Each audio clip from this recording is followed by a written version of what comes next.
fait, on va plutôt s'attarder sur les définitions actuelles des organismes d'aide aux victimes de sectes et de lutte contre ces groupes. Et c'est sur la base de ces définitions qu'on va raisonner par la suite. Ainsi, le GEMPI, groupe d'études des mouvements de pensée en vue de la protection de l'individu, définit la secte comme un mouvement à prétention religieuse, philosophique ou thérapeutique spiritualiste, étant déloyal ou nuisant à l'individu ou à la société de manière récurrente ou structurelle. Quant à elle, la MIVILUD, c'est-à-dire la mission interministérielle de vigilance et de lutte contre les dérives sectaires, définit l'aspect sectaire d'un groupe comme une mise en œuvre par un groupe organisé ou par un individu isolé de pression ou de techniques ayant pour but de créer, de maintenir ou d'exploiter chez une personne un état de suggestion psychologique ou physique, la privant d'une partie de son libre arbitre avec des conséquences dommageables pour cette personne, son entourage ou pour la société. Le point commun entre la définition du GEMPI et de la MIVILUD, c'est la référence à la présence dans le groupe de nuisances, d'effets négatifs. Ces effets négatifs sur l'individu ou la société sont appelés des dérives sectaires, et n'importe quel groupe peut présenter des dérives sectaires de manière ponctuelle.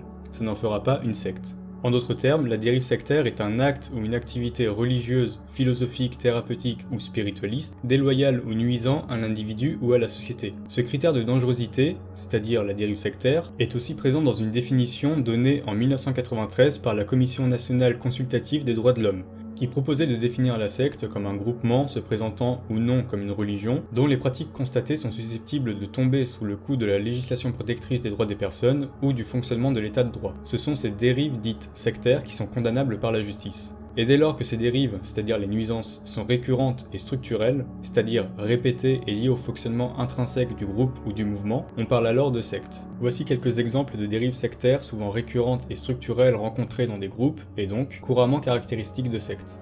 Toutes ne sont pas forcément condamnables devant la justice, mais elles sont des indices de la présence d'un groupe à caractère sectaire. On a la déstabilisation mentale, le caractère exorbitant des exigences financières, la rupture avec l'environnement d'origine, l'existence d'atteintes à l'intégrité physique, l'embrigadement des enfants, le discours antisocial, les troubles à l'ordre public, l'importance des démêlés judiciaires, l'éventuel détournement des circuits économiques traditionnels, et enfin les tentatives d'infiltration des pouvoirs publics. D'autres dérives existent et elles concernent soit les personnes, les biens ou la vie sociale et démocratique.